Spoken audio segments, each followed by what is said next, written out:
about prospect with integrity, we will get customers who have integrity.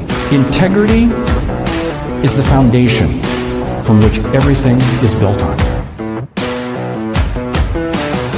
You better understand value.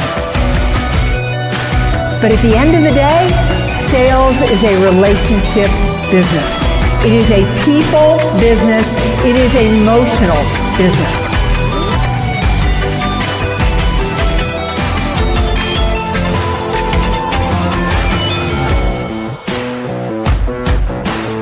This is Sales Logic. This is Sales Logic. Mark, we got a little bit of a crazy show today. I'm stuck in Kona, Hawaii. You are enjoying yourself in the wine country of Northern California, but still here we are recording an episode of Sales Logic. I got to apologize for my lighting here if you are watching this, but I am in a hotel room, and we all know how bad the lighting is in hotel rooms.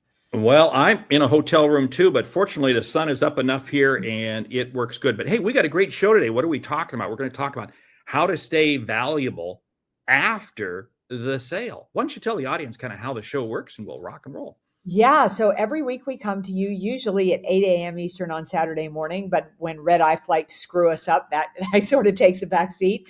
But we start the show off every week with a question from you, the audience, because this question is about one person, you, and that is helping you become a better salesperson. Got a question? Send it here. We talk about a hot topic, we recommend a book, and because we want you to leave with return on investment, we have a lightning round.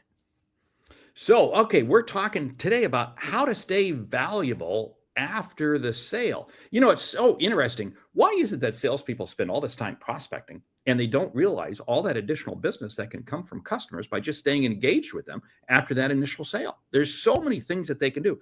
Why do you think salespeople fail to stay connected? I think salespeople fail to stay connected. I do it too. I mean, here I am, I teach this stuff and I'm terrible at it.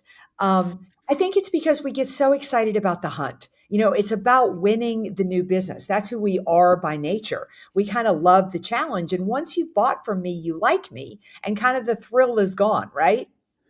I totally agree, because I'm guilty as charged too. Because again, we always say we're going to stay in touch, and we try to. And then there are some customers you're working with that you really do like, and you do stay in touch. But the vast majority, unfortunately, this is why we have to bake it into our DNA, that we have a follow-up process of continuously staying. Because not only is there more business that can come from existing customers, but they can also refer us. There's so many additional ways for us to be getting business. And man, isn't that the easiest way to grow your business? With the customers you already have? I think so. Hello. For sure it is. It's really funny. So I'm taking a course right now on how to redesign my brand and kind of uptick my business, take it to the next level. And it's so funny. I was talking with a friend of ours, had dinner with them here in Kona, Hawaii, speaking at this event as well. And I was talking about the fact that I'm making a list of all my past customers and reaching out this week. That's what the course suggested. And he said, Meredith, really, you have to be told to do that? Like, aren't you the queen of sales? Isn't follow-up your thing? And I said, yeah, but it just falls off your radar. I get so into working my prospect list that I forget to include in part of that my existing customers. And the important thing with existing customers is you don't even necessarily have to reach out for more business. It's just staying visible with them, getting them to recommend you, keep you top of mind, find other opportunities for you, be a wealth of resources, information, and advice. That's one of the key things, that it's just sending them information, staying in touch with them, sharing with them insights. If you know your ICP, your ideal customer profile, and you're staying engaged with customers in your industries that you excel at, there's insights that you are gaining. Share them with those customers, share them with those past clients, those customers. There's so much. You may run into information, you may hear insights downstream about their customers. Can you share that back with them? In other words, it isn't about, hey, buy from me more, buy from me more. No, it's about helping them more. We stay valuable because here's the whole thing. You sold them something, whatever it might be, product, service, whatever. And you undoubtedly did a great job, right? And so they have a very favorable feeling of you. Why do we lose that? And it just simply is lost because we feel like, well, I don't know if I can call them up and ask them to buy more. Well, maybe it's not asking them to buy more, but it's serving them. It's serving them. We can gain so much by just serving our customers because these are the ones who are most likely to refer us. And think about that. No easier way to build your business than by way of referrals, right? Absolutely. I think the other thing too is, so I'm researching a new book right now, and I'm reaching out to all my past customers just to literally with that idea in mind. And I'm honestly, in my bones, I'm not trying to sell them anything. I'm looking for information. I'm looking for thoughts. I'm looking for ideas. I'm looking for opinions, and I'm looking for ways to remain relevant in the marketplace. And I think we underestimate how much value we've done. The heavy lift, and the heavy lift is we got through the door, we got to the decision maker, we had the conversation, we found the need, and we did the impossible. We got them to buy. Like, that is the time to start the relationship, not walk away from it. Well, that's the whole thing, that we don't close a sale, we open a relationship. And that's where we have to eat our own dog food. I want to come back to this whole thing that you said, you're reaching out to past customers. Isn't it amazing how the easiest way to get more business is not by asking for business? Isn't it amazing how, when you reach out to connections that you have, it is amazing at how things happen. I had that happen just a couple of weeks ago. In fact, it happened again this week that I reached out to a previous customer. And sure enough, they came back around. They said, yeah, let's get you back in here. We got to do some more. Another customer I was speaking to, in fact, I was just trading text messages with them this morning. And they said, well, hey, can you help me out here? And it's kind of it's way outside my lane. But there are some people who I'm going to refer over to them. Why? Because it's me being able to serve them. And again, this is the whole thing. We think of staying valuable as, I want them to buy something. It's not always buying something. It's serving them. That will create the buy downstream. It will happen. And it will literally magnify itself 5-10 times because of how you're helping them out. Yeah. The other thing I think that we miss is the fact that a lot of times people that we've sold to move companies. They move into other organizations, and other organizations with new opportunities and new needs and new services and things that we can sell. And if you didn't stay in touch, you lose that opportunity. See, that brings up a key piece, that you got to stay in touch with them quickly. And you can't sit there and say, well, I'm not going to reach out to them for 6 months or a year or 2 years, because again, people change jobs. This again is why cell phones are so important, because a cell phone goes with the person. Yet company email doesn't go with that person. So if they move jobs, this is why it's so important in the sales process that we get people's cell numbers, because again, that's going to stay with them. And we've got to stay in touch, because when they move to a new company, they move to, or other people come in, again, these are potential contacts, potential relationships. There really is so much business. I had a salesperson contact me the other day. I said their pipeline was empty. They had zero business. And I kind of went through the process with them. And I said, hey, how many past customers have you worked with? He said, oh, I've been in the business for years. We've got a lot of past customers. I said, there's your business. There's your business. And it was kind of shocking to them, because, well, no, I said, you got to start just reaching out to them.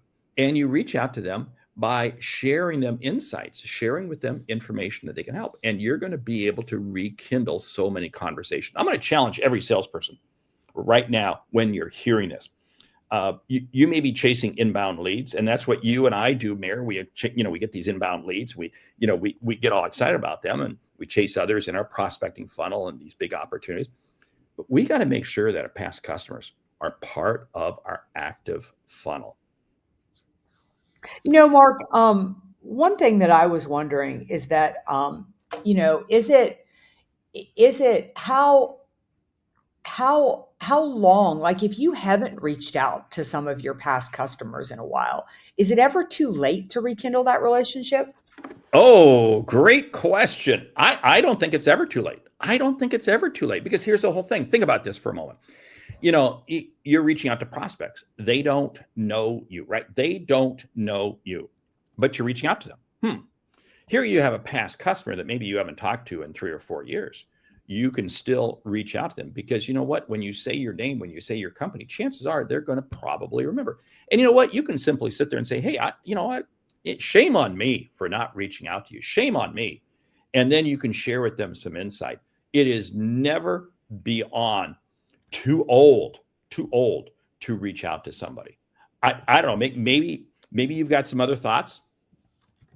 No, I think it is never. I think it's never too old. I think you have to be delicate about it. I think you have to own it a little bit and say, Mark, I just realized, like, I reached out to a couple because I'm trying to go through this list. I realized there are some people I should have stayed in touch with that I haven't touched base with in a couple of years. Yeah. That's kind of embarrassing. And so I just reached out and I basically said something like, Mark, this is Meridith Powell. We haven't touched base in a while. My fault. So much has changed in the marketplace. I'm working on some new material. I'm working on some new research. I'd love to have your thoughts and your insight. Like, I need to own the fact that, because if not, I think they're going to think I'm trying to sell them something. That's the key. Own it, and share with them something. Now, here's something else that I think we fail to do. When we say, I got to reach back out to a customer, we think it's just that one person, the person who was the decision maker who chose to buy from us. Chances are there may be 3, 4, 5, 10 other people. I've had this happen a number of times where maybe a VP of sales or CRO hires me, but I meet the CEO. And you know what? In fact, now that I'm thinking about it, there's a couple of CEOs that I'm going to make sure I'm going to reach out to, because now that I think about it, I don't think I've talked to them for several years. Yes. There's always people that we can be reaching out to. And as I'm thinking about these 2 CEOs that I'm going to reach out to, I'm going to reach out to them, not with the intent of selling them anything, but I'm going to reach out to them with a couple of industry insights that I know I can share with them that I think they're going to find of interest. And we'll see where that relationship goes. We'll see where that contact goes. Yeah, I also think reaching out to your existing customers is a great opportunity too to gain insights from them. I mean, these people already know you, they already like you, they already trust you. They will talk with you. They will be open with you. They will be vulnerable, and they will share where the biggest pain points are. So while you may not sell to them, they're going to give you the information you need to sell to other customers, to sell to your prospect list. So true. And if you have a hesitation of picking up the phone and calling people you don't know, prospecting, I hear this all the time. I'm just afraid. Then what you do is to start off by calling some of your existing customers. Start off calling some of your existing customers that you're working with right now. Okay, those are easy conversations.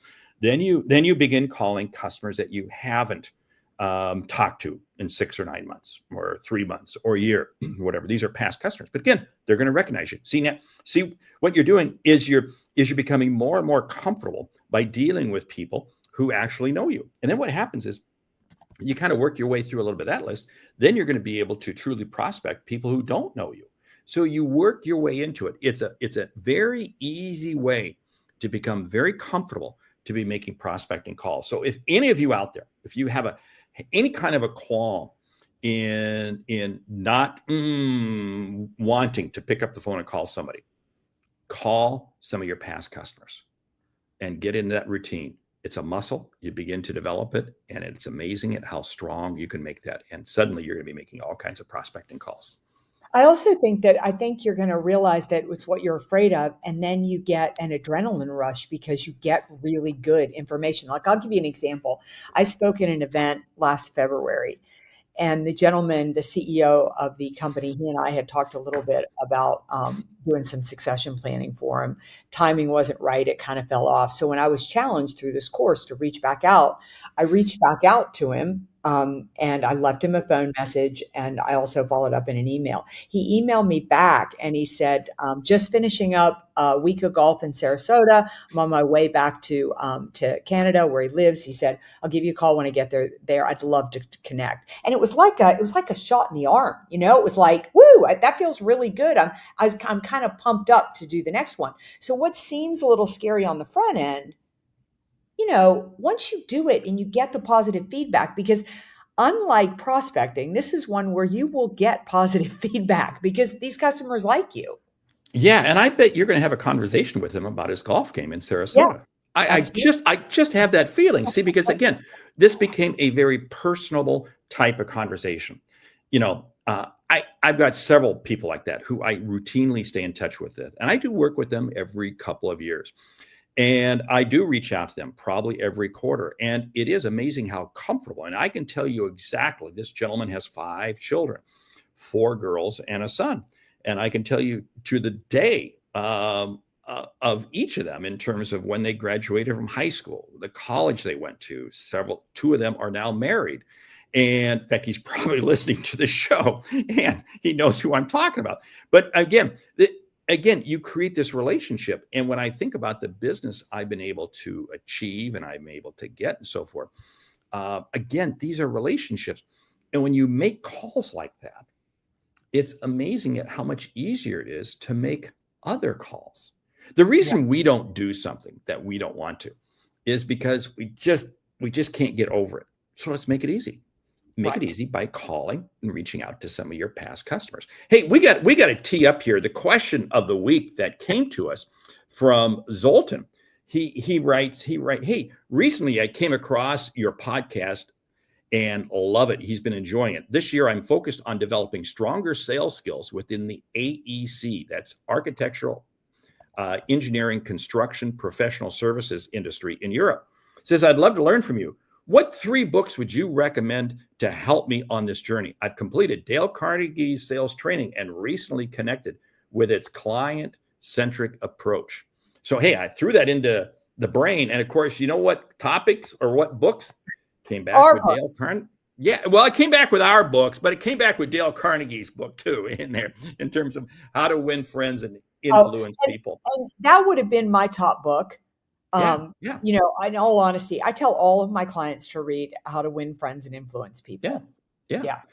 And another book besides our books it came back with, it said The Greatest Salesman in the World by Og Mandino. Hey, I'm going to throw in there a third must-read sales book.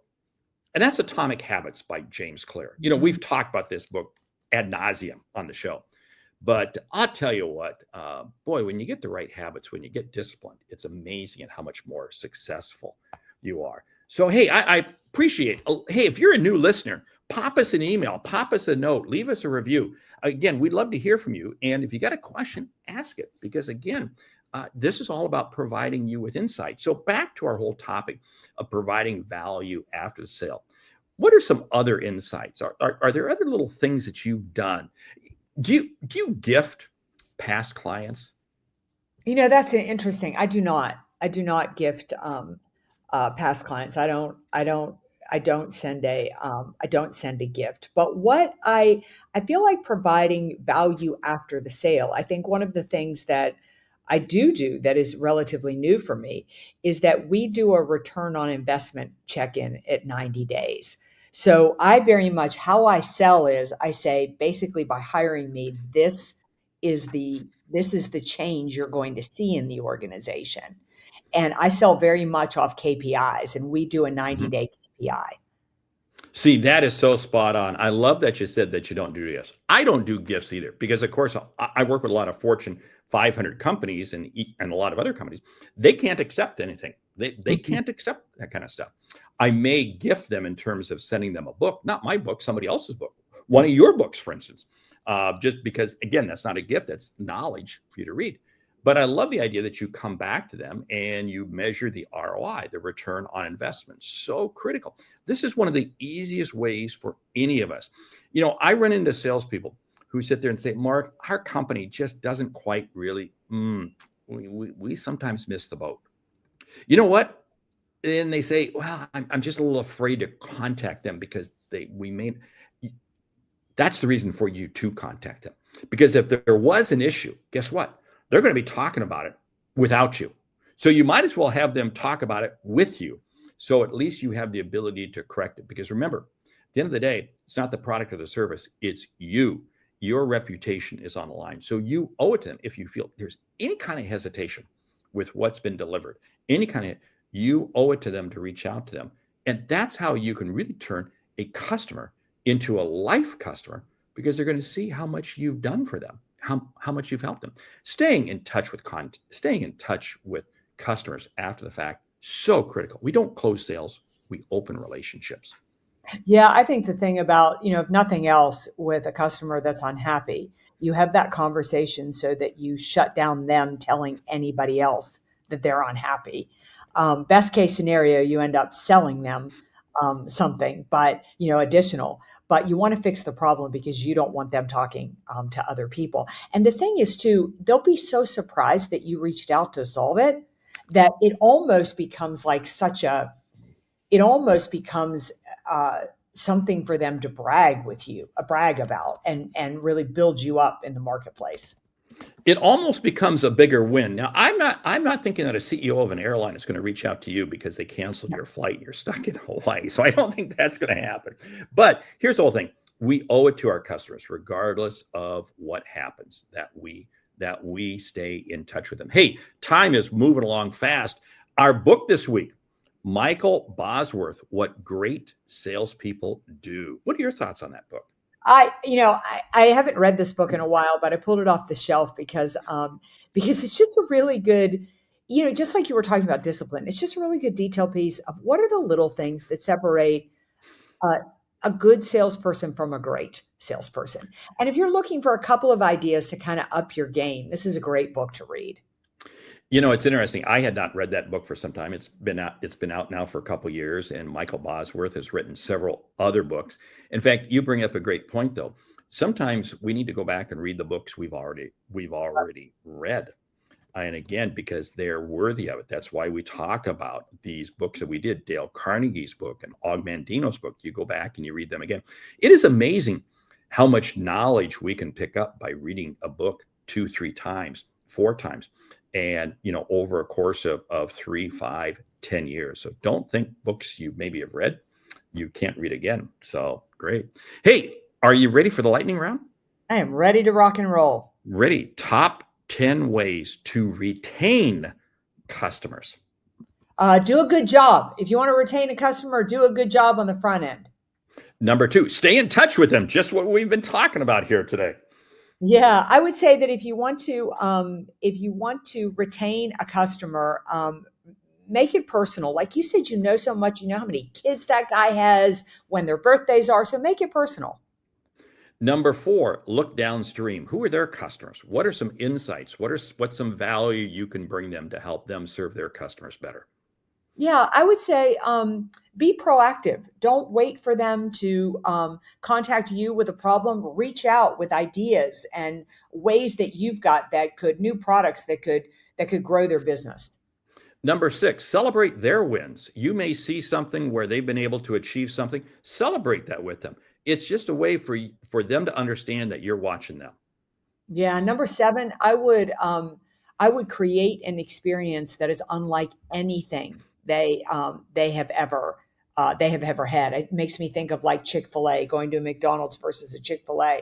That experience is so much better that people are kind of blown away by it. They stay with them. Number 8, don't forget whatever you learn goes into your CRM system. Your CRM system doesn't end with that customer after you've sold them one that you stay with it. You keep adding more and more information into your CRM system regarding that customer. Number 9 for you. Ask them for their insights, their advice on how to make the relationship even better. Make sure they feel heard. Number 10, find ways to help them. Are there people who you can refer to them? Are there things that you can provide for them that go outside of what you do? Now they're going to see you as not just a vendor or a supplier. They're going to see you as a partner. And you know what? They're going to want to continue to dance with you. So, hey, great show. Even though Meridith is in Hawaii, I'm in California. The time's a little bit convoluted, but we get it. It's called Sales Logic. Hey, what's the show about? Each week, we bring you a new show like this. Hey, and we want to say thank you for listening to Sales Logic this week. If you like what you hear, subscribe, rate, and review the show on your favorite podcast app. If something we've said has earned you a single dollar, consider telling a friend about our show, because it's how we grow when we help you grow. I'm Mark Hunter. And I'm Meridith Elliott Powell. Remember, when you sell with confidence and integrity, all of this uncertainty suddenly becomes your competitive advantage. And the sale becomes logical. All right. We'll see you right back here next week, 8 a.m. Eastern, back on track with another episode of Sales Logic.